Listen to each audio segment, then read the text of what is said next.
여러분 안녕하십니까? 오늘 또 지난주에 이어서 도서관의 기능과 구성에 대해서 얘기를 나누겠습니다.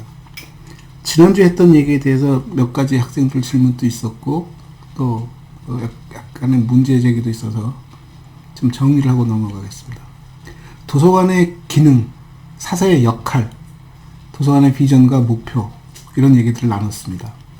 도서관이 갖고 있는 비전과 목표를 설정해야 우리가 일을 할 수 있다. 도서관은 비전과 목표가 필요하다. 도서관은 모 기관에 속해 있는 부속기관이기 때문에 그렇다. 그것이 지방자치라 하더라도 소위 말하는 우리가 공공도서관이라 부르더라도 공공도서관 역시 그 지방자치에 속해 있기 때문에 그 기관, 그 지방자치단체가 구현하고자 하는 주민들을 위한 목적, 비전, 그것과 부합할 필요가 있다. 다만 도서관의 역할이 무엇이니를 먼저 생각해야 한다는 얘기입니다. 우리가 비전과 목표를 가졌다 하더라도 자기의 역할을 갖지 못한다면 아무 의미가 없습니다. 그리고 그 역할을 수행하기 위해서는 최소한 그 역할에 합당한 기술과 배경을 갖고 있을 필요가 있겠죠. 그래서 사서가 중요한 것이고 사서가 존재할 이유가 있다는 얘기 드린 겁니다. 그래서 이게 좀 순차적으로 설명을 하자면 사서는 전문직으로서의 자기의 기능, 자기의 어떤 기술을 갖고 있는 것이고 그 기술을 써먹었으면 자기 역할이 분명히 있는 것이고 그 역할을 제대로 수행하고 움직이기 위해서는 그만한 조직과 환경이 필요하다는 얘기를 하는 것이고 그것을 가지고 해야 할 일이 뭐냐면 그 조직이, 그 기관이 갖고 있는 비전과 목표를 달성하기 위해서 우리가 부단히 움직여야 한다는 얘기를 나눈 것입니다. 그래서 지난주에 거의 기능에 대한 얘기는 다 다루었다라고 볼 수 있는 것이고요. 그 기능에 대한 얘기를 다 다루었다는 얘기는 다른 의미가 아니라 그 비전과 목표를 달성하기 위해서 최소한 사서는 자기 역할을 충실히 하는 것이고 자기 역할을 충실하기 위해서는 그에 적합한 적당한 기술을 보유해야 한다는 얘기이고 그럼에도 불구하고 사서가 기능적으로 설명되지 않고 기능적으로 보이지 않기 위해서는 그 기능을 수행하는 과정 속에 소위 그 소통이라든가 발전이라든가 변화라든가 이런 것들에 더 신경을 많이 써야 한다는 얘기죠. 원래 기능이 갖고 있는 특징은 숙련성이 있습니다. 숙련성이라는 것은 길게 보면은 안정적인 것이고 굉장히 그 품질을 고르게 만들어내는 특징을 갖고 있지만 다시 표현하면 그것은 굉장히 약간 좀 보수적이고 그 변화 없음을 얘기하기도 합니다. 그래서 약간의 변화와 약간의 도전과 이런 것들도 요구되어지는 것이 전문성이 갖고 있는 특징이라고 봅니다. 그러니까 기능을 단순히 기능으로 머무는 것이 아니라 그 기능을 발전시키고 변화시킬 수 있는 환경에 대한 이해와 외부 기술에 대한 유입을 적절하게 활용할 수 있는 역량 그런 것들이 전문직에 요구되어지는 것들이죠. 그래서 일단 지난 시간에 했던 내용들을 좀 1차 정리를 했고 그걸 가지고 도서관이라는 것은 어떻게 구성되어 있는가 도서관이 아까 말한 사서의 역량을 드러내기 위해서 필요한 적절한 환경과 구조는 어떤 것이 야겠는가 어떤 식으로 일이 수행되어지고 어떤 환경을 가져야 비로소 도서관이 자기의 역량을 발휘할 수 있고 지역사회 또는 자기 모기관의 비전과 철학을 수행할 수 있을까? 우리가 도서관을 얘기하면 책을 얘기합니다. 책이란 것을 우리가 수단으로 생각을 해야지 목적으로 생각하지 말자는 얘기를 나누는 것도 마찬가지 맥락에서 얘기입니다. 도서관에 있는 책이 왜 놓였는가를 한번 다시 옛날 상기하면서 돌아가 보면 5,000년 전에 도서관이 책을 갖고 있었다. 책의 더미가 발견되어졌고 그 책의 더미에 대한 목록이 있었기 때문에 우리가 도서관이라고 부른다. 이것이 잘못 해석되어지거나 너무 한정적으로 해석하면 뭐가 되냐면 도서관에는 책이 있다. 책이 있는 곳은 도서관이다. 엄밀히 말하면 우리가 발견한 것은 책이 우선이고 그 책이 있는 공간을 우리가 도서관이라고 정의한다. 것을 놓고 본다면 책이 있는 곳은 도서관이다라는 해석이 가능해지고 그것 때문에 지금 또 책이 보이면 사람들은 다 도서관이겠거니라고 생각하고 있고 도서관엔 무엇이 있니? 그럼 책이 있다고 얘기를 합니다. 그럼 그 책이 어떻게 놓이게 되었는가를 한번 상상해 보시죠. 5,000년 전의 책이라는 것은 우리가 지금 알고 있는 책이 아닙니다. 물론 매체 자체가 파피루스라든가 점토판이라든가 그런 그 물질 또는 그 기록할 수 있는 그 기록 매체들이 다름을 얘기하는 것이 아니라 그것이 어떻게 생산되어졌는가를 보면 지금과 다르다는 얘기를 하는 겁니다. 5,000년 전에 도서관이 갖고 있는 책들은 전부 필사본들입니다. 즉 누군가에서 만들어진 유일본이었다는 얘기죠. 지금 우리가 갖고 있는 도서관의 책들은 전부 다 복제본입니다. 다르게 말하면 복사되어지고 인쇄를 통해서 생산되어진 책들을 갖고 있다는 것입니다. 그 차이가 뭘까요? 우리는 복제본을 갖는 것의 연장선상에서 필요하면 항상 언제든지 구입할 수 있는 게 복제본입니다. 5,000년 전의 도서관이 책을 갖기 위해서는 복제라는 행위를 하는 것이 아니라 필사라는 행위를 통해서 생산을 하였습니다. 즉 지식을 생산할 수 있는 위치의 사람들 또는 그 생산을 주도할 수 있는 사람들이 도서관을 운영했거나 도서관이라는 공간을 활용했을 것이다 라는 얘기가 되는 겁니다. 그럼 그런 맥락에서 놓고 보면 5,000년 전에 우리가 땅을 팠을 때 책의 더미가 나왔다고 해서 이것은 책을 갖고 있으니까 도서관이다가 아니라 이것은 소위 말한 지식을 생산하는 활동이 전개되어졌던 것이고 그 지식이 집적되어져서 서비스되어졌던 것이구나. 그럼 그런 지식이 집적되어져서 서비스되어진다는 것이 하는 의미가 뭐냐? 담론이겠죠. 그들은 모여서 담론을 나누고 새로운 지식을 생산하게 되고 그 생산된 지식을 공유하고 했던 것이 도서관이다. 그 도서관을 5,000년을 딱 끌고 와서 지금 놓고 보면 우리가 복제를 하는 이유는 도서관이라는 공간에 무엇을? 생산성을, 편리성을 극대화하기 위해서 한 사람의 생산 자원이 한 곳에 머무는 것을 막고 그 생산 자원을 공유하기 위해서 여러 곳의 복제를 통해서 비치를 했고 결국 도서관이 그 비치된 자료를 갖는 주 목적은 소장하는 것이 목적이 아니라 활용하는 것이 목적이고 그 활용의 주 목적은 단순한 대출 반납의 개념이 아니라 그것을 통해서 커뮤니티가 성장하는 것이 전제다. 그렇기 때문에 모든 도서관이 다 똑같은 자원을 갖는 것이 아니라 도서관마다 특별한 자원을 구성할 수밖에 없고 특별한 자원을 구성하는 행위가 결국 그 도서관의 정체성을 말하며 그 지역사회, 그 모기관의 비전과 철학을 담아낼 수 있는 수단이라는 얘기를 우리가 나눌 수 있습니다. 그래서 도서관에서 일하는 사람들, 지금까지 제 생각에는, 개인적인 생각에는 도서관이라는 공간에서 빠져있는 덕목이 뭘까? 신기하게도 그건 생산입니다. 도서관을 얘기하는 사람 치고 생산을 얘기하는 사람은 없습니다. 도서관은 이미 생산되어진 자원을 수집하고 관리하고 배포를 통해서 이용시키고 하는 것이 도서관의 역할이다라고 생각하고 있습니다. 근데 우리가 5,000년 전 도서관으로 돌아가서 가만히 쳐다보면 우리가 금방 눈에 띄지 않는 일이지만 그 수많은 책들이 왜 도서관에 놓여 있지? 한 번만 상기해 보면 그 책들은 어서 복제되어서 이관되어졌다기보다 생산되어졌을 가능성이 크고 유일본이기 때문에 필연적으로 서로 전투를 통해서 전쟁을 통해서 서로 전리품으로 뺏어서 축적시켰고 그 축적이라는 의미는 활용이 전제되었다는 것이죠. 결국 그래서 그 활용성을 전제한 자원의 축적, 자원의 생산이 도서관의 역할이었을 것이다. 그거는 도서관이라는 공간이 시간이 흐르면서 점차 세분화되어진다는 얘기를 합니다. 어떻게? 아카이브, 도서관, 박물관. 무엇으로 그렇게 나눠졌을까요? 했을 때 우리가 항상 하는 말은 뭐냐면 소장하고 든 자원의 특징에 따라서 나누었다. 박물관에서 관리하는 자원, 도서관에서 관리하는 자원, 아카이브에서 관리하는 자원으로 분화되기 시작했다. 그건 관리의 수월성을 위해서 분화되었다고 얘기하는 것이고 관리의 수월성을 얘기하는 것은 그 조직이 갖고 있는 경제성을 항상 우리가 담보할 수밖에 없다라는 얘기를 하는 것이고 경제성이 담보되어진다는 것은 공공성을 담고 있다라는 얘기와도 어떻게 보면 일맥상통한 얘기가 됩니다. 그래서 일단 뭐 그런 기능적인 부분에 대한 얘기 좀 떠나서 그럼 그런 것들을 어떻게 우리가 서비스를 수행하고는 공간의 구성들은 또 공간의 일의 진행의 그 공정의 구성들은 어떻게 되어 있을까? 그게 문헌정보학이 배우는 학문적 내용일 수도 있습니다. 쉽게 얘기하면 자원을 수집하고 자원을 조직하고 자원을 유통시키고 자원을 폐기하거나 자원의 그 수명을 관리하고 하는 것들이 도서관의 역할입니다.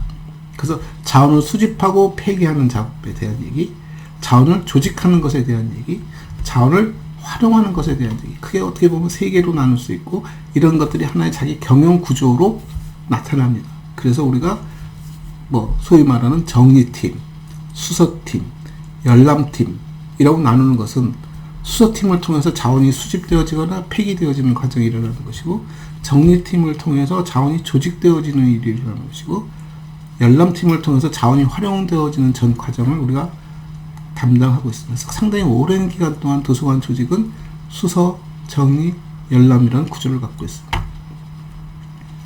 그러면서 도서관 자원을 전부 폐가로 운영했겠죠, 처음에는. 왜? 자원이 굉장히 중요하고 귀한 자원이다 보니까 관리하는 차원에서 관리의 수월성을 높이기 위해서, 관리의 수월성이라기보다 관리 보관의 수월성을 높이기 위해서 폐가제로 운영했고, 그 폐가가 서서히 개가화 되어지는 과정을 겪습니다.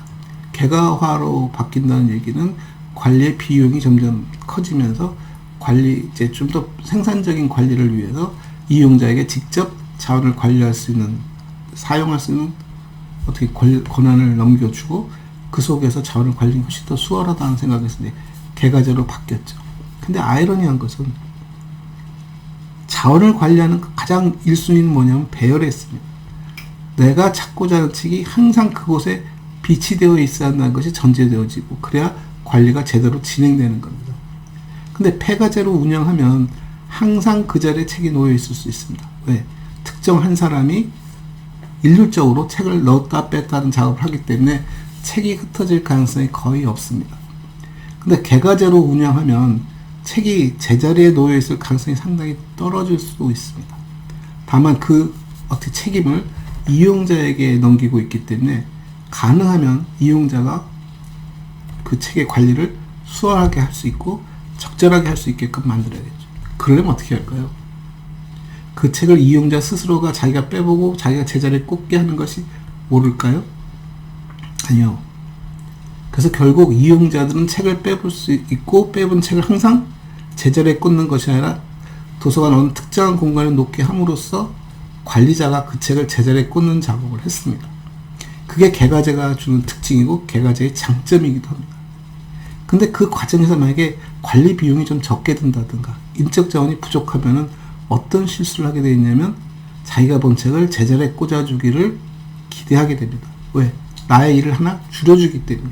근데 그렇게 함과 동시에 어떤 일이 발생할 수 있냐면은 그 책이 제자리에 놓여있지 않을 수 있는 가능성이 높아진다는 것을 우리가 상기해야 합니다. 결국 도서관이라는 것은 그런 과학적인 운영과 서로 인과관계 속에서 우리가 움직이는 기관임에도 불구하고 우리는 도서관이라는 공간을 상당히 인문학적으로 이해하려고 듭니다. 왜냐하면 우리가 다루는 것이 지식이고, 그 지식의 대부분이 책의 형태를 취하고 있고, 그 책을 이용하는 과정을 상당히 어떻게 보면 감성적으로 인문학적으로 취급한다고 할까요?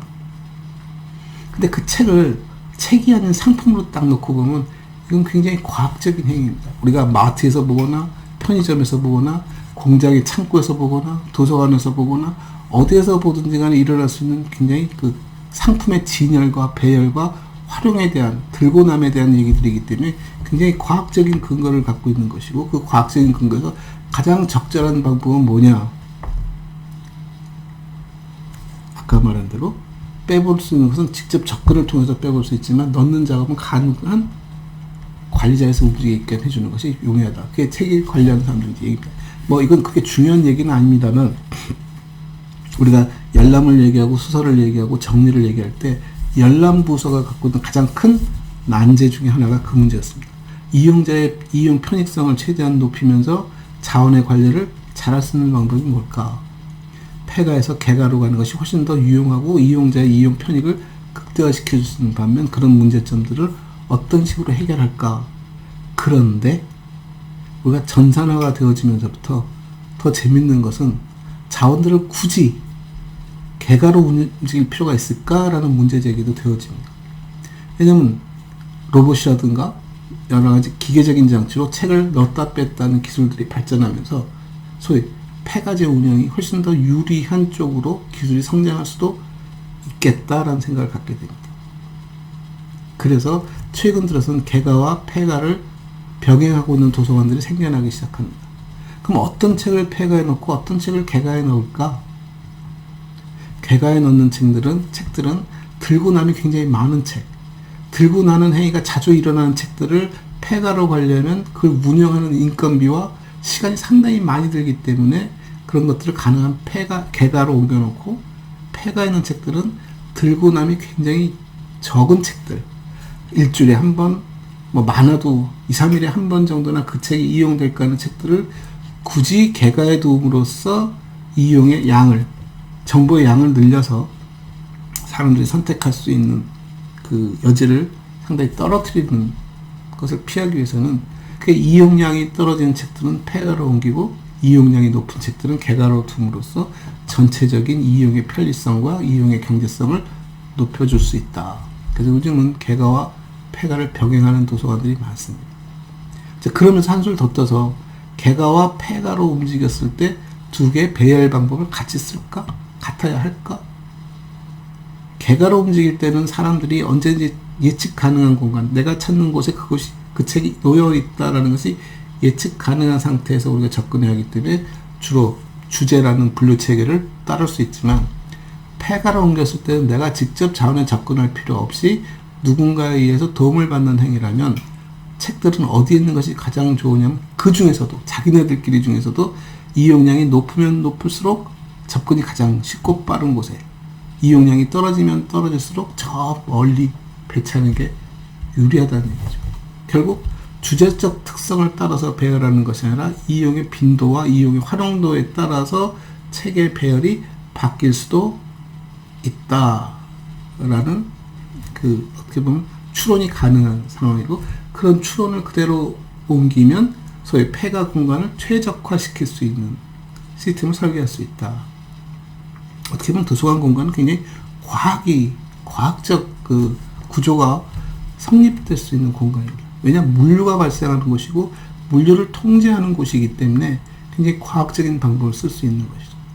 우리가 공장을 짓거나 물건을 만들거나 하는 과정을 보면은 대부분이 그 프로세스, 공정 관리를 하고 빠른 시간 안에 많은 물건을 그냥 체계적으로 생산할 수 있는 방법들이 어떤 것이 있을까가 그 소위 플랜트, 그 공장을 설계하고 운영하는 데 드는 비용에 대한 얘기들이, 그게 굉장히 과학적인 지금 방법을 쓰고, 우리가 컴퓨터를 통해서 많은 그 시뮬레이션과 많은 그 공정 개발을 통해서 지금 진행하고 있는 것들이죠. 그게 21세기에서 더더욱 발전된 게 뭐냐면, 하나의 프로세스 속에서 하나의 물건이 나오는 것이 아니라 프로세스는 하나를 만들고 여기서 다양한 물건이 나올 수 있다면 훨씬 더 경제적일 수 있다. 물건 10개를 만들기 위해서 공장 라인을 10개를 개설을 했는데, 이 10개가 불행하게도 매일 똑같은 것이 반복되어지는 것이 아니라, 그러니까 제 말은 어떤 라인은 하루에 10개가 생산되어지고, 어떤 라인은 하루에 2개가 생산되어지고, 어떤 라인은 하루에 100개가 생산되어서 생산성이 다 떨어지니까, 어떤 라인은 어느 순간에 놀고 있고, 어떤 라인은 하루 종일 돌려도 부족해서 더 많은 라인이 필요하다고 말하는 데고 있는데, 10개 라인 전체를 보면 한 70%를 사용하고 있음에도 불구하고 한 7, 8개 라인은 전체 한 30%, 나머지 한 2개 라인은 100% 풀로 사용하고 있다면, 저 2개 라인 정도는 라인을 더 늘릴 수 있겠다. 결국 하나의 물건을 포기하고 10개 만들던 물건을 8개 정도로 줄여서 6개 정도는 자기 라인을 지키고, 나머지 4개 라인은 2개 물건을 생산하는데 2개씩 투자를 하고, 이게 훨씬 더 경제적이겠죠. 근데 지금은 기술이 더 발전하다 보니까 라인이 10개가 아니라 5개만 있어도 이 속에서 10개 물건을 생산할 수 있다. 즉 만들어내는 물건을 10개 물건을 많이 생산하는 거 하루 그중에 6번 생산하고 나머지를 한 번씩 생산하고, 이렇게 생산하는 양을 조절해서 한두 개의 라인 속에서 충분히 100% 기계를 가동하면서 물건을 만들 수 있다.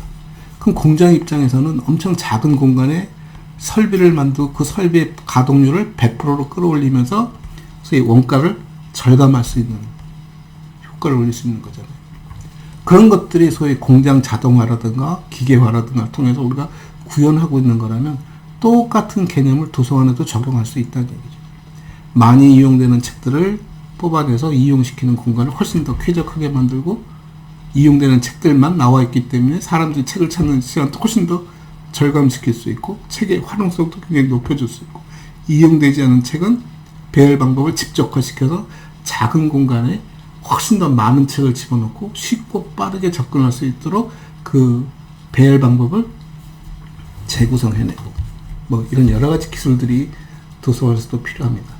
근데 어떻게 보면 불행하기도 하고 어떻게 보면 좀 우리가 반성해야 할 대목이 뭐냐면 문헌정보학이 인문사회과학 쪽에 배치되어 있고 인문사회과학을 전공한 친구들이 오다 보니까 이런 부분에 대해서 상당히 취약하다라는 생각도 가질 수 있습니다. 그래서 진짜 필요한 것은 저런 부분들을 우리가 어떤 식으로 개선할 수 있을까에 대한 그런 어떻게 보면 그런 마인드, 그런 접근성, 그런 이해력들도 상당히 요구되어진다.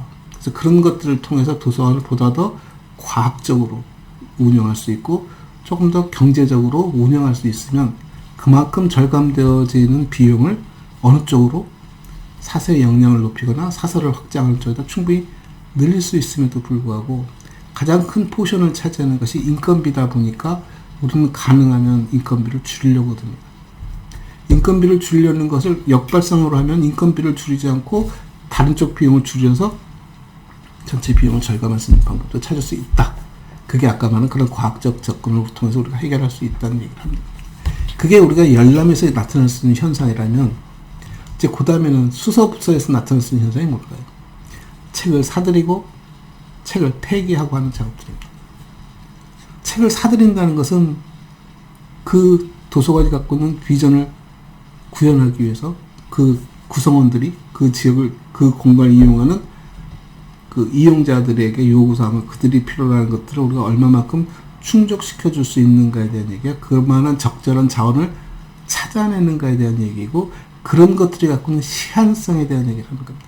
우리가 책을 하나 사면은 천년 만년 가는 것이 아니라 그 책의 쓰임새가 얼마나 오래 가는가에 대한 얘기가 얼마나 많은 사람이 이용하는가를 우리가 따져서 책을 구매합니다. 여기에 약간 아이러니한 문제가 생깁니다. 많이 찾는 책은 도서관에 가져다 놓더라도 많은 부수가 필요한 것이고 찾지 않는 책은 도서관이 구입하기도 상당히 버거운 책임에도 불구하고 역설적으로 도서관의 기능은 많이 찾는 책은 굳이 우리가 비치하지 않아도 쉽게 접근이 가능한 책들인 것이고 찾지 않는 책들은 도서관이라는 공간이 그걸 구입해 줌으로써 그런 소수의 이용자들에게도 충분히 혜택을 줄 수 있는 약간 이율배반적인 일들이 발생하기 때문에 적절한 수준에서 우리가 책을 구입하고 관리하는 제도가 필요하다. 그럼 여기도 약간 과학적인 얘기가 나옵니다. 책을 한 권 샀을 때 저 책이 갖고 있는 활용성이 얼마나 길어지는가, 소위 말하는 그 유용성을 어떻게 측정할 수 있는가. 크게 두 가지죠. 하나는 얼마나 많은 사람이 찾는가와 얼마나 오랫동안 찾는가에 대한 얘기. 얼마나 오랫동안에 그 책을 찾는가는 그래도 쉽게 해결할 수 있습니다.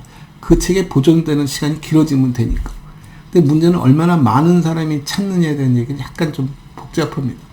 찾는 사람이 한꺼번에 100명, 200명이 몰리면 그 사람들에게 그 책을 이용시킬 때 한 권을 갖고 이용시키면 200분의 1의 확률로 우리가 책을 이용할 수밖에 없는 것이고 그리고 그 확률을 높여주기 위해서는 복본수를 더 늘려가는 것이고 복본수가 늘리면 이용률은 굉장히 높아질 수 있고 많은 사람이 이용할 수 있는 혜택은 줄 수 있지만 시간이 경과하고 이용률이 떨어지기 시작하고 안 찾으면 그 책은 거의 100권 전체가 의미 없는 책으로 존재한다는 것이죠.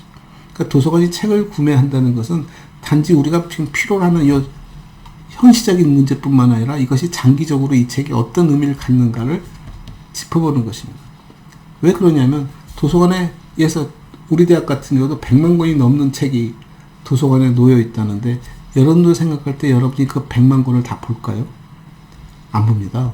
못 봅니다. 우리가 도서관 얘기할 때 가장 많이 듣는 얘기하면 서양의 유수한 대학 도서관들 얘기합니다. 600만 권, 1000만 권의 장서를 갖고 있는 하버드 대학 같은 도서관들을 얘기하고 저런 도서관이 되고자 우리가 굉장히 노력하고 있고 부러워하고 있습니다. 근데 우리가 하루아침에 1000만 권의 장서를 구축할 수는 없습니다. 하버드 대학도 하루아침에 1000만 권을 구축한 것은 절대 아닙니다. 하버드 대학도 출발 당시부터 굉장히 적은 수의 장서가 차곡차곡 쌓여서 지금의 1000만 권이 되었다는 얘기입니다. 1000만 권이 주는 것은 양적인 의미가 아니라 시간 속의 역사를 얘기할 뿐이라는 얘기입니다. 왜냐하면 그 1000만 권이 지금 다 이용되지는 않기 때문에.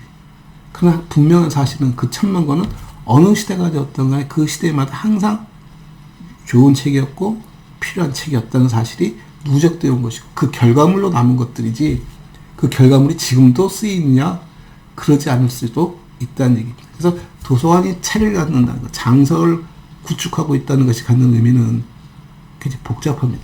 하나는 그 역사성을 얘기하는 것이고, 문화유산으로서 얘기하는 것이고, 문화유산이라고 얘기하는 것은 지금의 수용적 가치보다는 우리가 갖고 있는 하나의 그 문화적 자본, 우리의 어떻게 보면 프라이드, 자존심에 대한 얘기도 담고 있다는 것이죠. 근데 거기에 너무 많은 비용과 너무 많은 공간을 투자하고 있다. 우리가 이제 고민해 봐야 할 대목들이 여기에 있습니다. 그래서 도서관이 갖는 책의 수명을 어느 정도 가질 것이고, 그 수명이 다한 책들을 어떻게 관리할 것인가에 대한 얘기. 어떤 책은 지금 당장 필요로 하고 당장 그 사람들이 이용하고 조만간에 그 이용 가치가 떨어지는 책들도 있습니다. 그리고 그런 책들이 도서관에서도 꼭 구매해야 할 필요가 있는 책들도 있고, 그렇지 않은 책들도 있습니다. 그래서 가끔, 이건 제 개인적인 의견입니다. 우리가 베스트셀러를 바라보는 시각을 좀 도서관은 달라야 하지 않을까?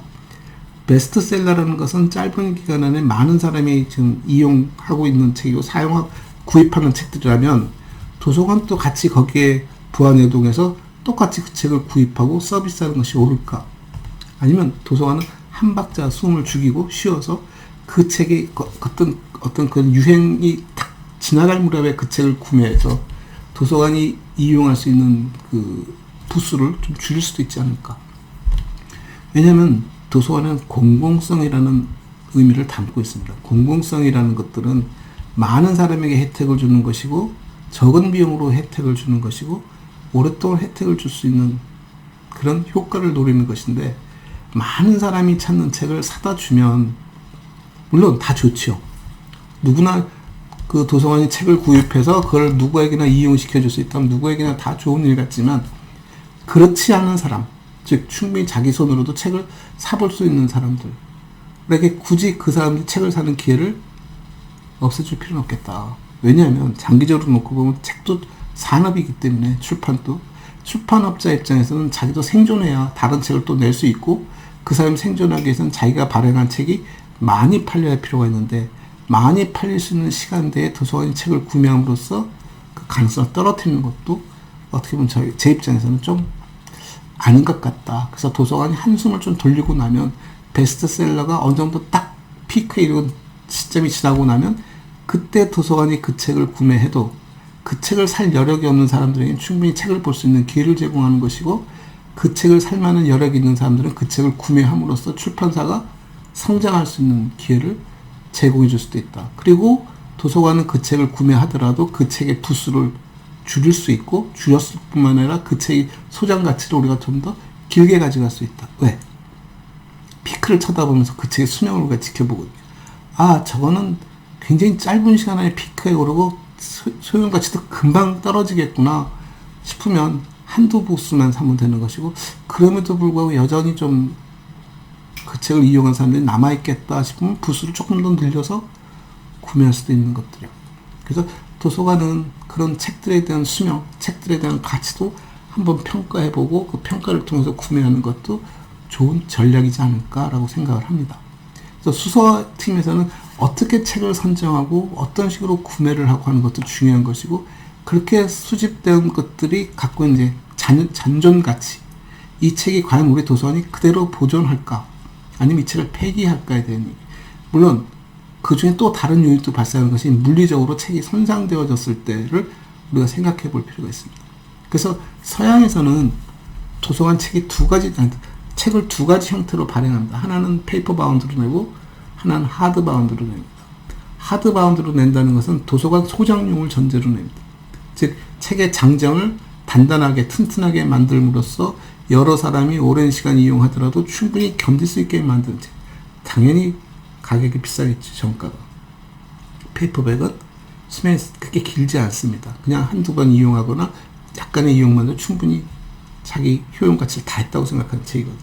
그래서 이 두 가지 종류의 책을 발행함으로써 하드바운드는 주로 도서관이 구매하고, 페이퍼백들은 개인들이 사는 책으로, 뭐 잠정적으로 뭐 그렇게 딱 룰이 정해진 건 아니지만 그런 식으로 두 가지 종류의 책을 발행합니다. 근데 그렇게 책이 발행되지 않는 경우에 도서관은 무엇을 하냐면 페이퍼 바운드 책을 사다가 장정을 합니다. 라이브러리 바인딩을 하죠. 이유는 많은 사람이 이용하더라도 책이 오래 가게 하기 위해서 그런 장치를 합니다. 근데 그런데 투자할 비용이 없거나 그럴 만한 여유가 없는 도서관들은 울며 겨자 먹기로 그 책을 그냥 이용하고 금세 파손되어지고 또 새로 복본을 구입하거나 파손된 책을 폐기하거나 하는 일들을 합니다.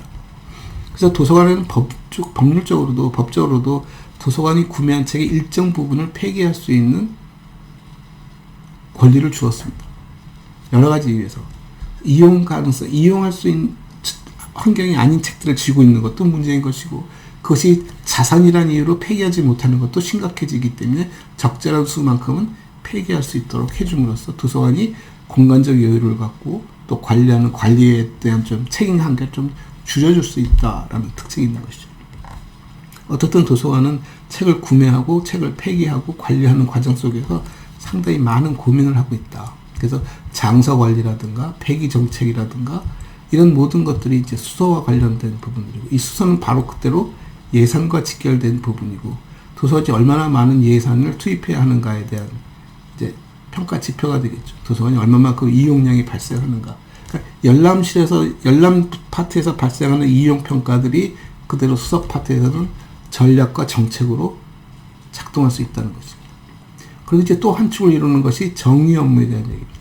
정리 업무는 말 그대로 도서관 책을 배열하는 목적을 갖고 있습니다.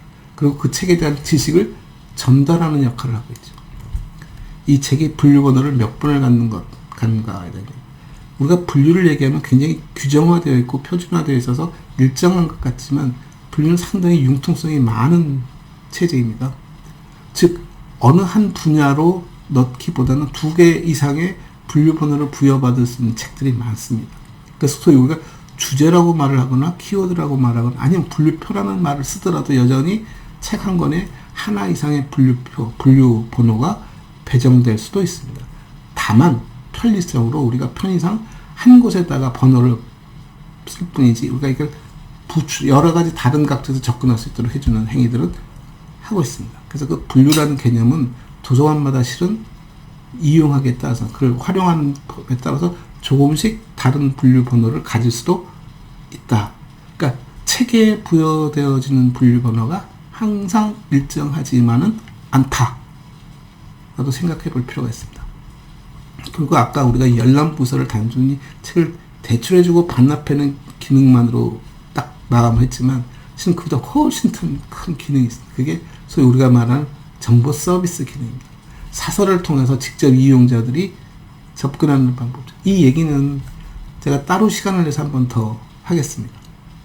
그게 이제 사서의 역할에 대한 얘기이기도 하고 또 사서가 왜 존재해야 하는가에 대한 자기 필연적 가치를 말하는 부분이기 때문에 독립적으로 얘기했지만 그 참고문헌, 참고 서비스 그에 관련된 이제 그 자원에 대한 얘기들까지 포함해서 우리가 그건 다음에 한 번 더 논의하기로 하고, 일단 도서관은 그런 3개의 부서로 구조적으로 되어 있다.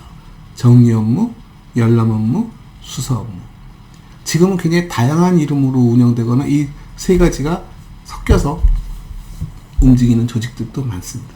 그 얘기와 아까 말한 열람 업무에서 그 정보 서비스 업무를 붙여서 제가 다음 한 번 더 시간을 내서 얘기를 나눌까 합니다.